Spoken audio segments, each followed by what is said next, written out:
Hello, j'espère que tu vas bien. Aujourd'hui, je te retrouve pour ma deuxième vidéo sur YouTube. J'espère qu'elle te plaira. Aujourd'hui, je vais te parler d'une série de vidéos que je vais faire sur les troubles du comportement alimentaire qu'on raccourcit par TCA. Donc, je vais souvent utiliser le mot TCA parce que c'est trouble du comportement alimentaire. Je vais te partager toutes les clés pour se libérer d'un trouble du comportement alimentaire, tout le chemin que tu peux suivre. Je vais te parler de la phase de guérison, je vais te parler de la phase de après la guérison, de comment on retrouve un rapport sain avec l'alimentation.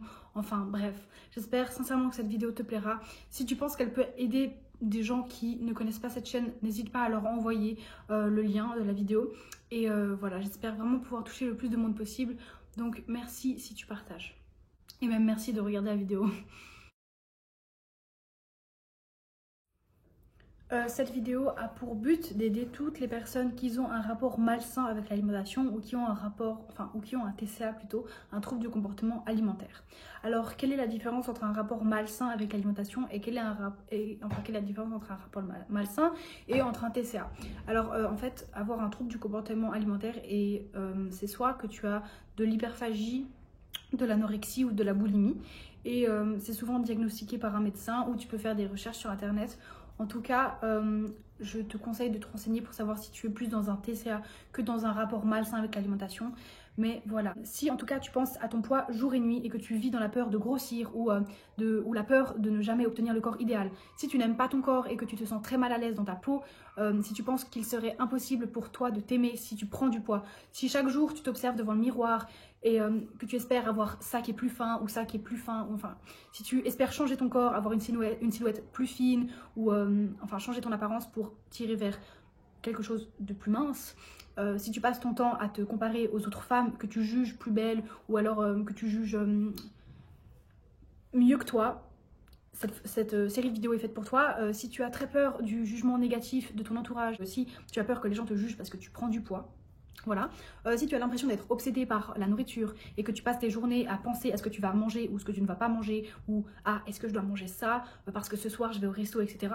Si tu penses manquer cruellement de discipline face à la nourriture, avec l'alimentation et que tu te sens incontrôlable lorsqu'il s'agit de nourriture, si tu aimerais retrouver une relation normale à ton alimentation mais que tu te sens perdu et bloqué par ta peur de grossir, cette série de vidéos est pour toi. Si le problème que tu as avec l'alimentation ou le TCA persiste, tu risques de continuer dans une peur de prendre du poids, dans l'obsession de ton corps, dans l'obsession de la peur de grossir, etc. Tu te sentiras toujours mal dans ta peau et jamais épanoui avec toi-même. Ça peut t'empêcher de vivre pleinement et de croquer la vie à pleines dents. Tu peux avoir une vie sociale qui serait proche de zéro et tu risquerais de t'isoler et de perdre tous tes amis. Mais tu pourrais aussi retomber dans les troubles du comportement alimentaire si tu n'y es plus.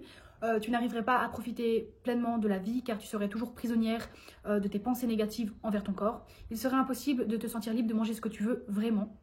Donc voilà, si tu te sens concerné par tout ça, eh ben, sache que ça peut être des conséquences. Et si tu te sens concerné par toutes les hypothèses que j'ai dit avant, en tout cas cette série de vidéos va vraiment pouvoir t'aider à te sortir de tout ça.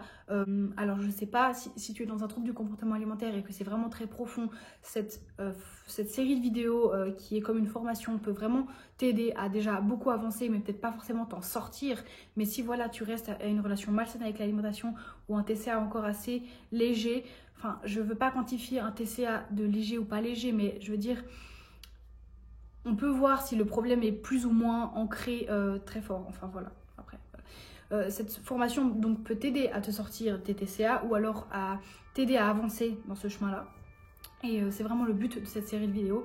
Et puis tu vois bien les conséquences. Et puis même tu peux avoir aussi des conséquences sur ta santé, etc. que je n'ai pas énumérées parce qu'il y a tellement de conséquences sur la santé. Je sais qu'il y a beaucoup de femmes qui pensent qu'il faut en fait avoir le corps parfait pour pouvoir vivre et être heureuse. Je sais qu'il y a beaucoup de femmes qui vivent dans la peur de ne pas avoir ce corps idéal et qui pensent que le problème il vient de ce qu'elles mangent et que si elles arrivent à contrôler suffisamment leur alimentation, elles pourront enfin être libres et heureuses en fait. Alors qu'en réalité, peu importe ton poids, peu importe la taille de pantalon ou de t-shirt que tu fais, tant que tu n'auras pas guéri l'image de ton corps, tant que tu ne t'aimeras pas, tant que tu n'auras pas changé l'image que tu as de ton corps, tu te sentiras toujours, prisonnière de ce mode de vie en fait. La série de vidéos terminée et le fait que tu aies entrepris les conseils que je te donne et les astuces, tout le cheminement, toutes les choses à faire pour pouvoir avancer positivement, et ben tu auras compris comment te libérer de la peur de grossir pour arrêter de penser H24 à ton poids, H24 à la nourriture, et tu auras retrouvé ta confiance en toi. Tu te seras libéré de l'énergie psychologique qui te servait à penser à la nourriture en permanence, à penser à ton contrôle alimentaire. Et tu pourras maintenant penser à des choses beaucoup plus excitantes, beaucoup plus heureuses pour la vie, enfin pour pouvoir croquer la vie à pleines dents. Tu auras appris à maîtriser tes pensées négatives envers toi-même et tu auras aussi compris comment manger en fonction de tes besoins, en prenant du plaisir, sans peur et sans culpabilité. Tu auras aussi découvert comment te libérer de la dysmorphophobie.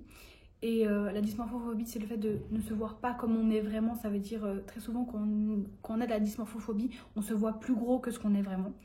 Et tu auras construit une belle image de ton corps et de toi-même. Et tu te sentiras enfin en paix avec toi-même et avec ton corps. Donc c'est tous les points que j'espère, enfin que je vais aborder dans cette série de vidéos, qui vont être sur plusieurs vidéos du coup. Et j'espère vraiment que ça pourra t'aider. Et puis voilà, alors je vais vraiment essayer de faire des vidéos sur une partie 1, 2, 3, 4, 5. En tout cas, dans la partie 1, il y aurait vraiment la prise de conscience, la volonté de vouloir guérir, etc. Faire la paix avec son poids, se libérer de la peur de grossir. Ensuite aussi traiter le fait de lâcher prise sur son alimentation, de passer à l'alimentation intuitive et de manger intuitivement et sainement. Voilà, c'est vraiment tout ce que j'aimerais aborder pour que tu puisses te libérer du contrôle de l'alimentation, etc. Donc voilà, c'est vraiment les étapes que j'aimerais aborder. Ça va être une série de vidéos du coup sur, je pense, toutes les étapes que je vais aborder. Et voilà, j'espère vraiment que cette série de vidéos te plaira. Voilà. Donc en t'énumérant un peu tous les points, toutes les hypothèses, etc., je pense que tu as déjà pu peut-être prendre conscience si tu avais un rapport malsain avec l'alimentation. Quand je parle de rapport malsain, c'est pas en termes de manger sainement, dans la santé, etc. C'est malsain dans le terme que tu n'as pas un rapport serein, tu n'as pas un rapport normal avec l'alimentation. Donc toutes les hypothèses que j'ai fait avant, quand je t'ai énuméré, si tu es dans tel cas ou tel cas, etc., ça peut t'indiquer peut-être que tu as un rapport malsain avec l'alimentation ou que tu as un TCA. Donc il y a les questions de restriction, est-ce que tu te restreins en termes d'horaire, en termes de quantité, en termes de qualité, enfin de type d'aliment.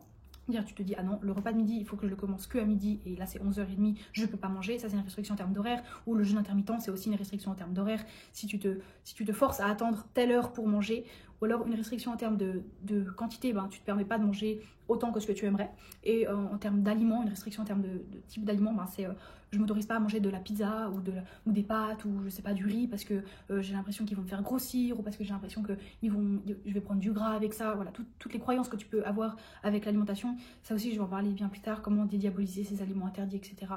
Mais voilà.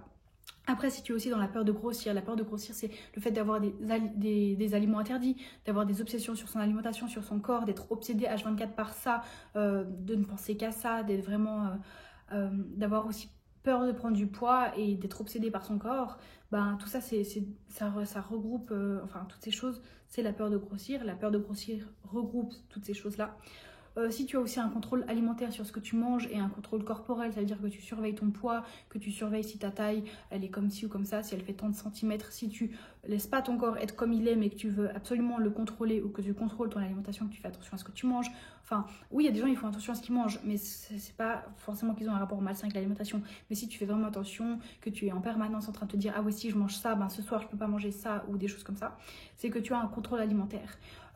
Et puis si tu n'as pas forcément confiance en toi, si tu n'as pas confiance en ton corps, si tu ne t'aimes pas, si tu vois une image négative, si tu as une image négative de ton corps, etc., ça peut te dire que voilà, là j'ai une prise de conscience sur que mon rapport avec mon corps n'est pas normal. Voilà. Une chose très importante à savoir, mais qui est plutôt compliquée à mettre en place, c'est que pour être heureuse, pour être bien, ça ne dépend pas de ton poids en fait. Ce n'est pas parce que tu perds tant de kilos que tu vas être enfin heureuse. Ce n'est pas parce que tu perds du poids que tu vas être bien. Et ce n'est pas parce que tu prends du poids que tu vas être moins bien non plus. Voilà. En fait, ce qu'il faut, ce n'est pas perdre du poids pour être heureuse ou penser que si on en prend, on va pas être heureuse. Ce qu'il faut travailler, en fait, c'est changer l'image de ton corps en apprenant à t'aimer. Lorsque tu apprends à t'aimer, tu changes l'image que tu as de ton corps. Et lorsque tu changes l'image que tu as de ton corps, tu t'aimes avec 10 kilos de plus ou de moins. Tu t'aimes inconditionnellement, ça dépend pas de ton poids, ça dépend pas de ta morphologie, de ta taille de pantalon. Enfin voilà, quand tu apprends à t'aimer inconditionnellement, sans condition, quand tu t'apprends à t'aimer, qu'importe ton poids, ta taille, qu'importe ta taille d'habit, j'en sais rien, qu'importe plein de choses, que tu aies de l'argent ou pas, que tu aies un travail ou pas, quand tu t'aimes inconditionnellement, eh ben, c'est sans condition, même si oui, on n'est pas parfait, ça c'est vrai, on n'est pas parfait, mais qu'il y aura toujours une part d'inconditionnalité, donc il y aura toujours une part de condition, même si elle est infime, il y en aura toujours une. Mais voilà, le but c'est de vraiment tendre vers cet amour inconditionnel envers soi-même. Il y a beaucoup de personnes qui restent dans un déni au niveau de leur TCA ou de leur rapport malsain avec l'alimentation, qui pensent ne pas avoir de problème, que tout va bien, que c'est normal d'avoir ce rapport-là avec l'alimentation, que c'est normal de se restreindre comme ça, que tout le monde fait ça, que c'est comme ça qu'il faut manger, en contrôlant, etc., en n'étant pas serein avec l'alimentation. Certaines personnes pensent réellement que c'est ça, avoir un rapport normal avec l'alimentation.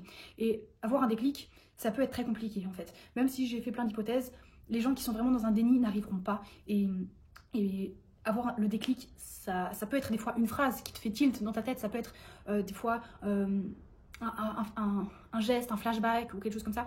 Moi, une fois, on m'a dit une phrase et ça m'a fait vraiment un déclic. Et là, je me suis dit non, mais là, il avait vraiment un problème et la phrase n'était pas là pour me faire un déclic. C'était juste, on m'a dit une phrase et là, je me suis rendu compte de plein de choses en fait. Et c'est ce déclic-là qui m'a envoyé tout, enfin, j'ai envoyé tout valser, j'ai changé plein de choses à ce moment-là. Mais vraiment, ce déclic-là, il était vraiment très important et je m'en souviendrai, je pense, toute ma vie. Voilà. Mais avoir un déclic, c'est long, c'est dur, on ne sait pas quelle phrase utiliser. Enfin, ça peut être une phrase, ça peut être un geste, une action, une pensée, etc. Mais vraiment, quand tu as un déni total, même si toutes ces hypothèses-là, je te l'ai dit, quand tu as un déni total, c'est compliqué quand même à se rendre compte. Et voilà, mais sache qu'un jour ça viendra, qu'un jour tu te rendras compte que tu as peut-être un rapport malsain avec l'alimentation, que tu as un TCA et à ce moment-là tu pourras entamer ce processus de guérison parce que c'est quand même le but en fait, c'est d'en guérir. En tout cas, c'est tout pour cette vidéo. Je commencerai la partie 2 et les autres parties la prochaine fois.